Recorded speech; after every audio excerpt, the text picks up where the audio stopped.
People like you, who are at the bottom, shouldn't come here, it'll get dirty. It's questionable humanity that allows someone to utter such terrible words with ease.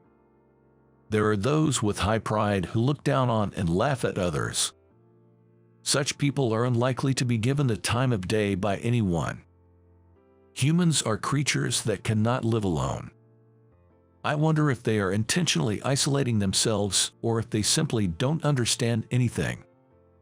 Either way, I think it's unfortunate. My name is David Reed. I'm taking a slightly late summer vacation, and I'm currently at a villa in the Highlands. This highland, where time flows leisurely, is the perfect place for me to refresh both mentally and physically, having been wrapped in the bustling time of the city. Lying on the couch sofa in the living room with large windows, I was reminiscing about an incident that happened right before this vacation while looking out at the mountains outside the window. Triggered by that incident, my thoughts traveled back in time, and before I knew it, I had embarked on a journey reflecting on my life. There's an item called a computer, which is indispensable for people nowadays. It seems that in the past, it was called a microcomputer or an office computer. My deep connection with computers began when I was in the 5th grade of elementary school. Although I knew that computers existed before then, I thought they had nothing to do with me. However, when the operating system OS called Windows 95 was released in 1995, I turned my attention to computers again. Seeing the news that a large number of people gathered at stores to buy it, despite it being late at night on the release day of Windows 95, something inside me was stimulated. My birthday was near at that time, so I asked my father for a computer.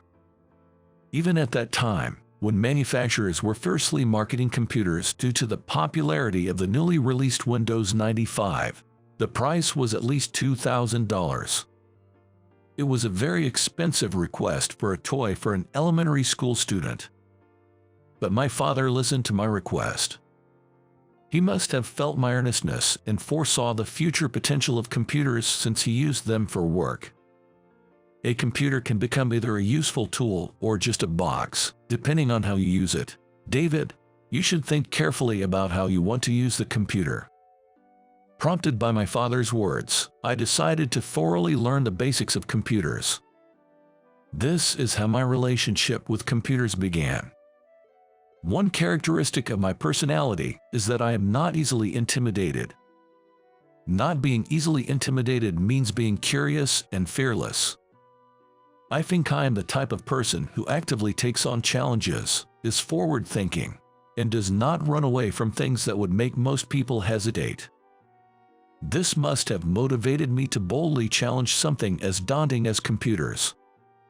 This trait was also evident in my interpersonal relationships. In short, I actively engage with others and easily make friends without being shy.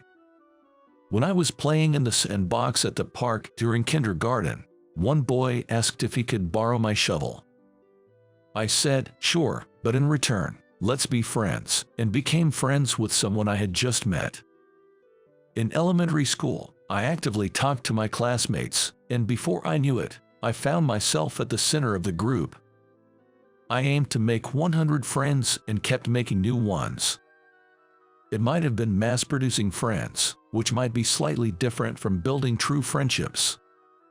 Without fully understanding what true friends are, I might have thought that having superficial connections was enough to consider someone a friend.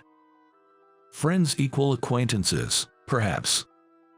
Shallow relationships can easily crack under certain circumstances, and at one point, I ended up being completely ignored by several of my friends. I don't remember the exact cause. It must have been something trivial. It took quite a while to reconcile with everyone, and it was settled by me backing down. Honestly, I didn't think it was all my fault, but I apologized out of a desire to quickly return to normal relations. After this experience, I started to ponder what true friends are. At the time, I was in the 5th grade and didn't understand complex matters, but I was eager to find the answer to this question. My tool in this quest was the computer my father had bought for me. A key feature of Windows 95 was its enhanced networking capabilities. Unfortunately, the network feature wasn't included in the initial release version, but it became easy for anyone to connect to the internet with the purchase of additional expansion features. The internet is a global network, allowing easy access to information from around the world. Back then, there were no robotic search engines like Google, and researching things took more effort than it does now, but I used the computer to explore what true friendship really meant. The conclusions I reached were as follows. 1. It refers to a friendship bound by deep ties. 2. Being with them brings a sense of peace to the heart. 3. True friends trust, help, and support each other. 4. True friends can express their emotions honestly and accept each other's feelings with openness. Though these were abstract expressions, and I wasn't entirely sure how to make real friends, I could see a glimmer of hope within myself. I believe that forming bonds is the result of accumulating small steps. It's not something that can be easily achieved overnight. So, I decided to first open my heart, be genuine, and strive to be helpful to my friends. I aimed for a relationship based on closeness and trust, not just superficial acquaintance. Of course, the effects weren't immediately visible and took time or a certain trigger to develop, so it wasn't easy to feel a tangible sense of progress. However, I am patient by nature, so I didn't feel rushed or frustrated. It wasn't a conscious effort, it naturally evolved, so I never felt it was hard. In my elementary school graduation anthology, I wrote about 2 aspirations. One was to continue expanding my knowledge and skills in computers and to venture into system development in the future.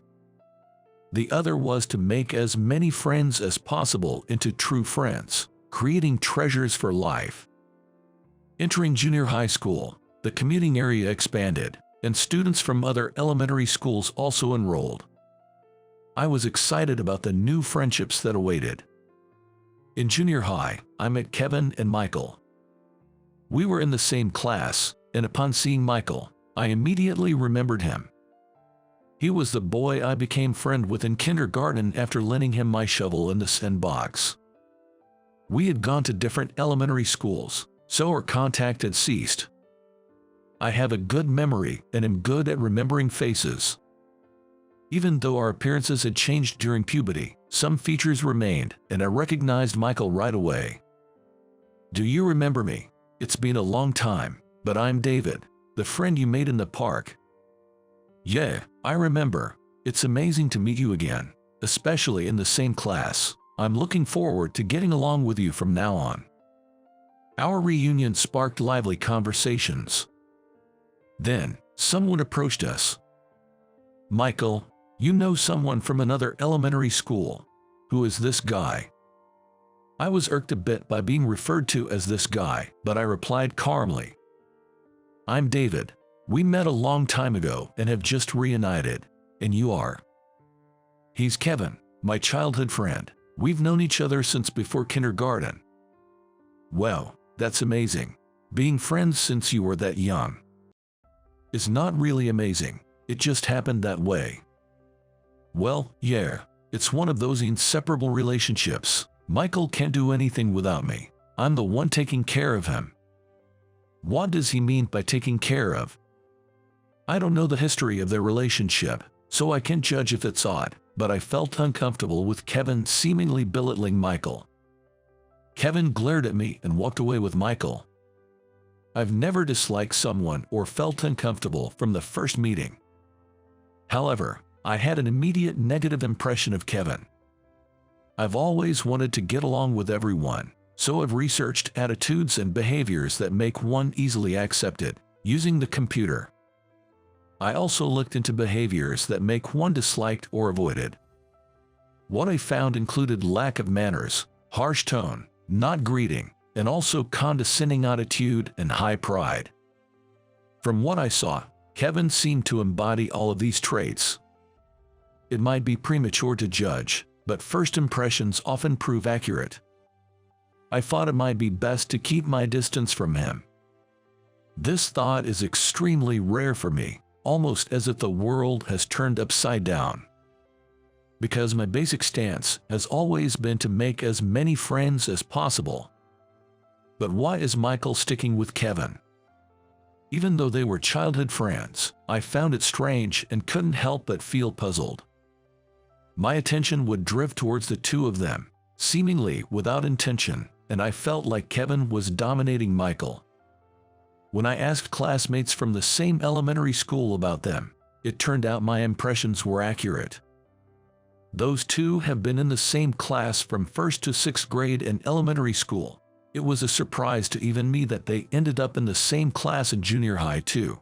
Well, I've been in the same class with them for 4 years now, making it the 5th year. What became clear during their long association was that Kevin acted like the master and Michael like the servant, a dynamic that seemed to persist. I don't understand why Michael puts up with Kevin's commands. I certainly wouldn't want that kind of relationship. I agreed and thought that I couldn't accept such a friendship for myself. I don't believe that's what friendship is supposed to be. Although I understood the situation, I didn't know what to do and could only silently observe. Even when we moved on to the 2nd year of junior high, the three of us ended up in the same class again.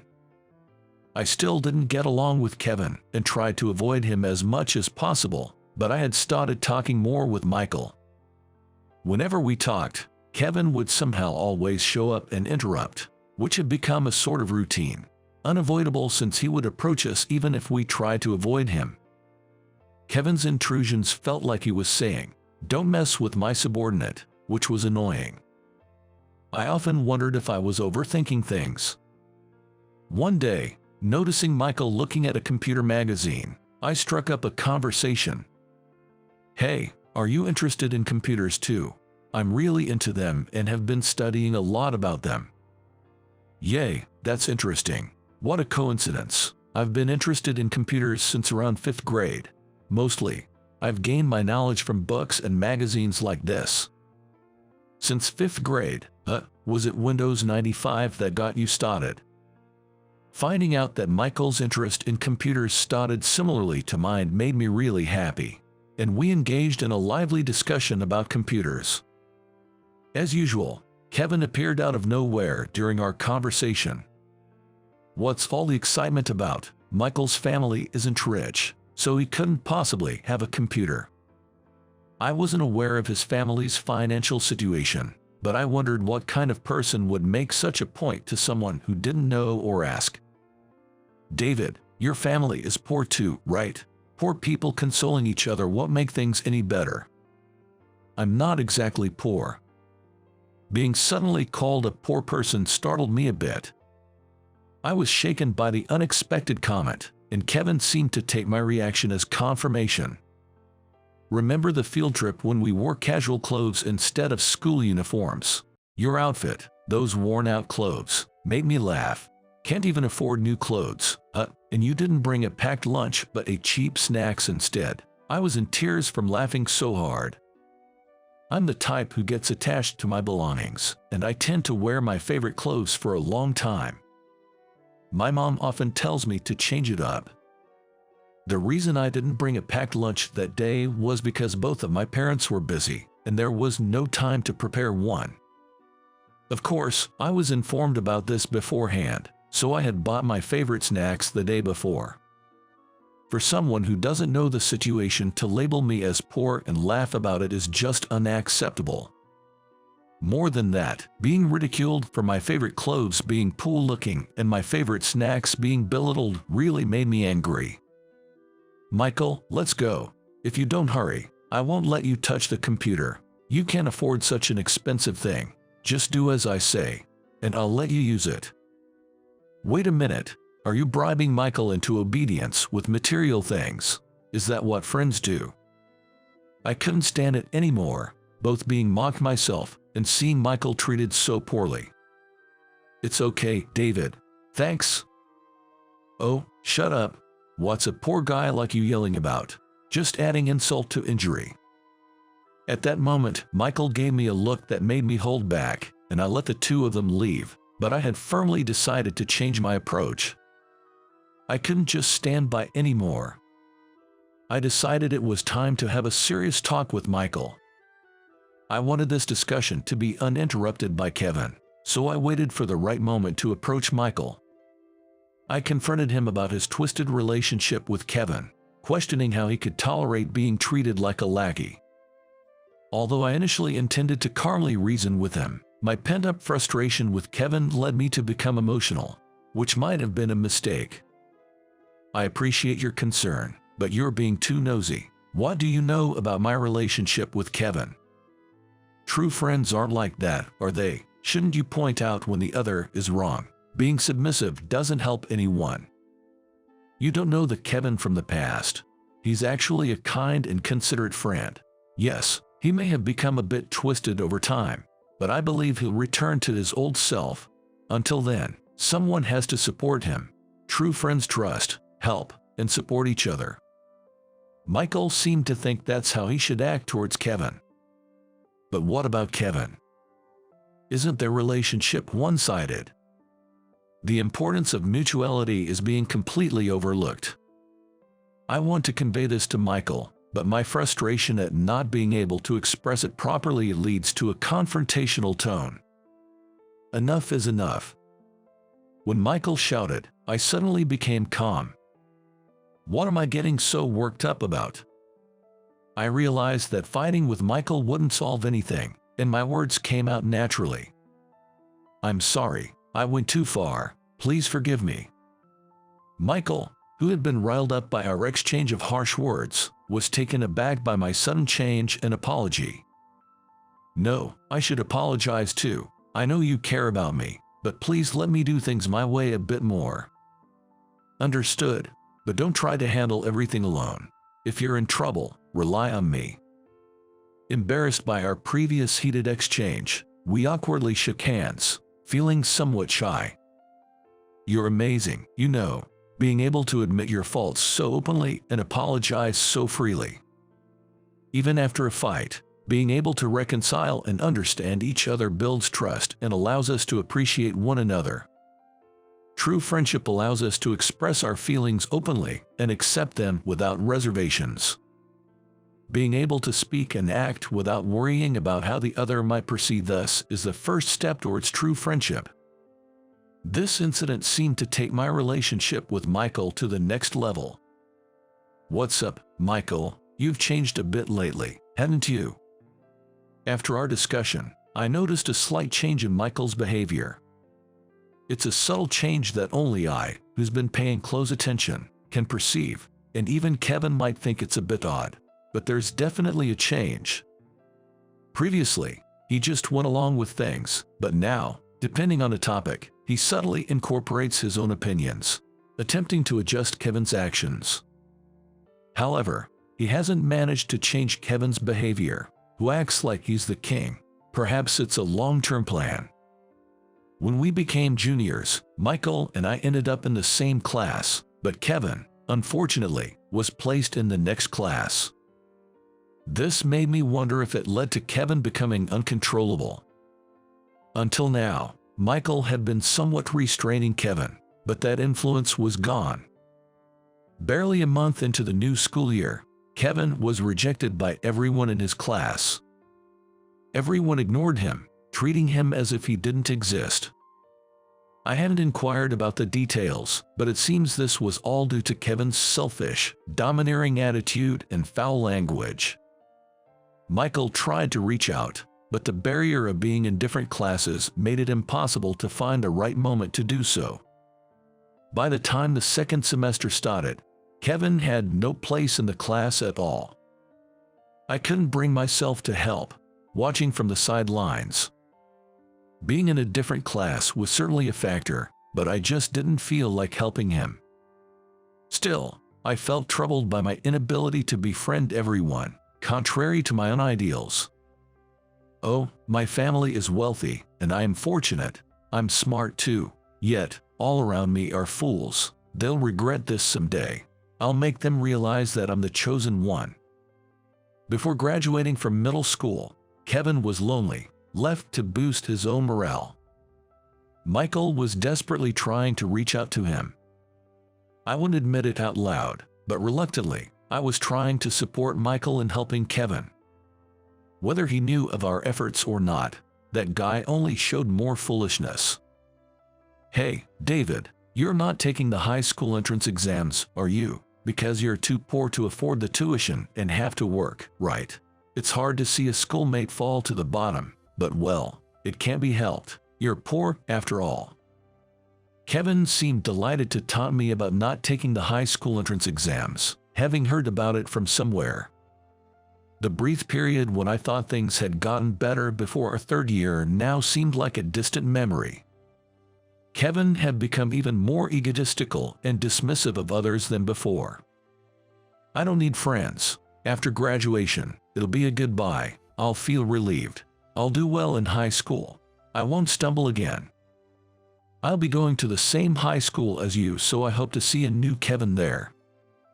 Ha ha ha, sure. I'm different from those who only have a middle school education. I'll excel in high school and university, and then land a job at a top company."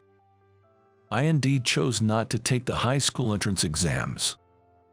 That's because I had something I wanted to pursue.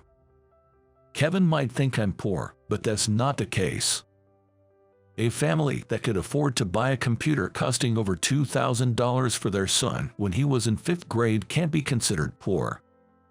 I chose not to go to high school to pursue what I wanted to do. What Kevin thinks or misunderstands about me doesn't matter. Our friendship is supposed to end in middle school. I'm moving forward to realize my dreams. It's hard to believe that 10 years have flown by since then. I'm currently attending a middle school reunion. The organizer this time is Kevin. You know, I didn't really want to come because of his invitation, but I did want to see everyone else. Still, choosing a place like this, the high admission fee is a bit much. The words I hear from my classmates are a mix of appraisal and disapproval for today's event. We're in a banquet hall of a famous hotel in downtown. A regular bar would have made the fees more affordable, but Kevin, who volunteered to organize, insisted on this place. "David, long time no see. How have you been?" "Doing well, Michael." Speaking of Kevin. "Yeah, Kevin. Well, he's as strong-willed as ever, if not more so since middle school." "Strong-willed, huh?" It was clear from the classmates' comments and Michael's demeanor that this wasn't a compliment. I remember Kevin went to a prestigious high school after graduating from middle school. Michael was worried about him and decided to go to the same high school. Since Kevin chose a public school, I could make it my choice too. Kevin in high school, probably just as you imagine. It seems Kevin carried his worst tendencies from middle school into high school. Without hearing the details, I could imagine the struggles Michael faced during high school. Despite his behavior, Kevin, being smart, managed to get into a top national university. Michael, having set his sights solely on national universities, ended up at the same university as Kevin. Setting aside Michael's college hardships, they unbelievably ended up at the same company after graduating. Michael had always been interested in IT and aimed for a company in that field from the start, but Kevin also discovered IT and focused on getting into the same company as Michael. It seems Michael's troubles with Kevin continued even into their adult lives. I decided to attend today to take a break from work and catch up with old friends like Michael. I was trying to avoid Kevin as much as possible, but just as I stepped outside for some air, he approached me. "Look who it is, David. Surprised you're still around. This is a top-notch hotel. Seems a bit too upscale for a high school dropout, doesn't it?" "Thanks for the warm welcome, really." I rolled my eyes in my mind while mouthing a thank you. I graduated from a top university and landed a job at a leading IT company with a bang. That's out of reach for a dropout like you. You must be working at some small business or on a construction site. 10 years can really show the difference, huh? Seriously, no progress in 10 years. I'm the ace at my company now. Michael, who ended up at the same company by chance, is doing okay, but he's no match for me. Is ace another word for joker?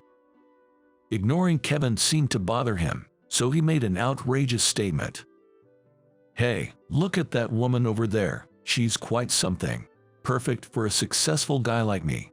Let me show you how it's done. Indeed, there was a very attractive woman where Kevin pointed. Ignoring my warning not to do anything stupid, he practically skipped over to her. Feeling annoyed, I watched from a distance. Kevin seemed flustered after talking to the woman and came back looking defeated. She turned out to be a foreigner, speaking German all of a sudden. I'm fluent in German, but her accent was so thick I had to walk away. Fluent but can't understand a bit of accent. I don't think her accent was that bad. Actually, I'm pretty sure she didn't have one. Your turn, David. Go show her what you've got. Your high school level German won't cut it, but it's not like you've got women lining up anyway. Here's your chance. Kevin pushed me towards her, laughing obnoxiously. Annoyed, I brushed off his hand and approached the woman. Leah, what brings you here? There's still time left. David, well, I was free and thought I'd come pick you up. By the way, we're speaking English. We could speak German, but we're in the US, so we stick to English. By the way, is that guy you know, came up and hit on me out of nowhere, so I brushed him off in German. Let's just say he's a troublesome acquaintance. I left Leah and went back to Kevin to say, it seems she had plans, so I couldn't invite her. Did you actually communicate in German? No way. Ignoring Kevin's complaints, I decided to greet my classmates and head home. Of course, I didn't want to keep Leah waiting. Leah and I met in Germany, where we became reliable allies. After graduating middle school, I chose not to pursue high school. It wasn't due to a lack of academic ability or poverty, as Kevin suggested. I wanted to delve deeper into computer studies. With numerous IT certifications available, I became obsessed with acquiring them all. While attending a specialized school, I also took the GED on my father's advice. Juggling both was challenging, but I managed to succeed. Having obtained key IT certifications and conquered the GED, my sights were set on Germany, away from the US. I studied in Germany, eagerly absorbing foreign IT skills and knowledge. Looking back, I'm amazed at what I was able to achieve. I became completely engrossed in my pursuits. I believe that passion led to positive outcomes. In Germany, I met and befriended Leah. Leah is an American German who looks no different from an American but is thoroughly German. Sharing similar goals, Leah and I clicked. After graduating together, when I decided to join a company in the US, Leah also secured a position at the same company and came to America. All right, Leah, things are about to get busy. Looks like the reunion energized you, David. Okay, let's give it our all. And so, we embarked on our next goal. 5 years passed. We're at a party hosted by a certain company. It's a party to announce a new business venture and to introduce newly appointed board members. I'm not fond of such glamorous events, so I found myself idly leaning against a wall with a beer in hand. Why are you even here? Hearing a familiar voice, I turned to see Kevin standing there with a furious expression. Long time no see. Good to see you're doing well. Michael was also there, beside Kevin. Do you even know where you are? This is a party hosted by a leading IT company that's making waves in the industry. Yay, I know. So, why are you here at a major company's party? I was invited here. People like you, from the bottom rings, shouldn't be here. You lower the rank of this place. I'm going to be a big-time CEO with a $100 million investment from this major IT company. Saying that, Kevin tilted the beer glass he was holding over my head, pouring its contents onto me. Naturally, the beer cascaded over my head, dripping from my hair and chin. Despite this, I remained calm. For some reason, I had anticipated Kevin might do something like this. Wiping off the beer with a handkerchief, I said, "Then I guess that investment is cancelled." I smiled at Kevin while holding the handkerchief. "Huh?" Kevin looked puzzled, unsure if he understood what I said. "Anyway, the investment isn't even confirmed yet. It's funny you're acting as if it's already in your pocket. How could a company not invest in someone as talented as me? If you were truly talented, that might be the case. Michael, what do you think?" Well, that is. Michael has done well so far, but unfortunately, it seems the deal wasn't sealed. Maybe it's time to cut your losses." Michael looked troubled, and Kevin's anger didn't subside. As Kevin was about to say more, Leah came over, saying, "David, it's time for the greetings." "Right, sorry, Kevin, Michael, but I have some pressing matters to attend to. I'll be back after taking care of them. In the meantime, could you chat with some of my team?" As I stepped away, 3 men who had been lurking in the shadows approached the 2 individuals. At the event, the host began the narration. "Next, we have a greeting from the newly appointed director, David." I walked up to the stage and stood in front of the microphone. "Thank you for today. My name is David, and I'm honored to be introduced to you. Today, I'm excited to announce a new project that is crucial for our company's future. This project will be led by Mr. Michael Taylor as the chief executive, who is the planner behind it. This is..." While I was giving my speech, I couldn't hear it, but apparently, Kevin was making a scene, shouting, "What's going on? Why him? Why Michael?"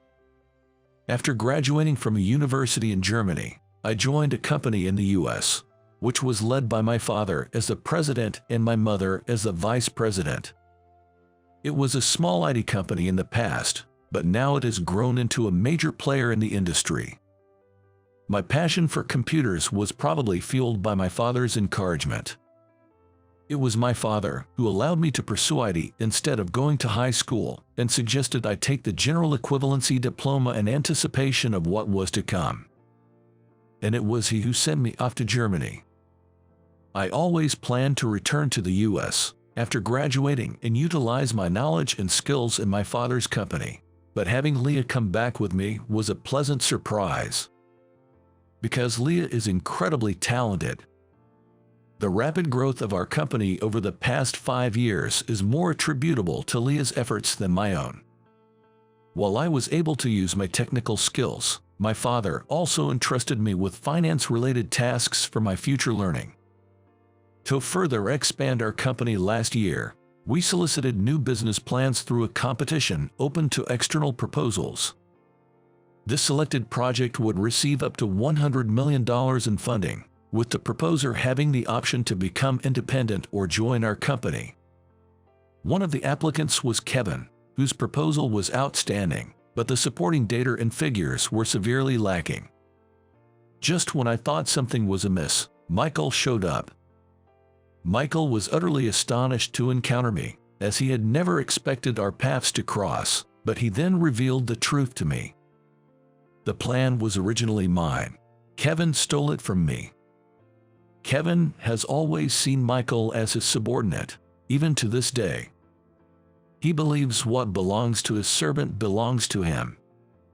Just like you said before, David, this situation is wrong. I can't stay silent after what's been done to me. "Does that mean you've finally come to your senses?" I asked, and Michael nodded sadly. To my question, Michael nodded sadly.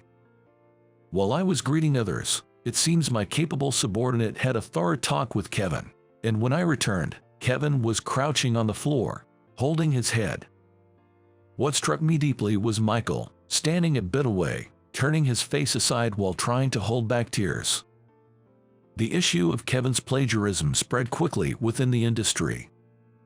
Kevin, who was fully intent on securing investment to start his own company and become its president, ended up tarnishing the company's reputation and was fired for his atrocious work ethic, as he hadn't been working properly, planning to resign anyway. Already disliked by colleagues for his high pride and obvious self-esteem, Kevin left the company without anyone to see him off. All this happened just half a month ago. Yet, in this half month, the new project has gotten off to a smooth start. This success is due to the efforts of the planner Michael and the support of the excellent Leah. I stretched out greatly on the couch sofa. My head feels a bit foggy, perhaps from journeying through memories, traveling from over 30 years ago to the present. Kevin had a friend like Michael, but he never realized the value of that friendship until it was too late, which led to his downfall. Without making any other friends to open up to and support him, he met a lonely end. I've always tried to cherish my friends. I wonder how much I've been helped by friends. Even when times were tough with ID and GED studies, it was the presence of friends that helped me overcome many challenges. Michael helped me a lot during those times. When I was struggling in unfamiliar Germany, Leah was there to help me. Leah also became a great support when I was working in the US. Cherishing friends is vital in life. A friend with whom you can share your heart and trust is the greatest treasure of all. As I gazed at the mountains outside the window, pondering these thoughts, I heard, "Daddy." My beloved daughter came jumping into my arms. "Hey there, Daddy is tired, so let's give him some time to rest." My wife, our daughter's mother, Leah, picked up our daughter. Ah, yes, Leah, once my friend, has now become someone even more precious.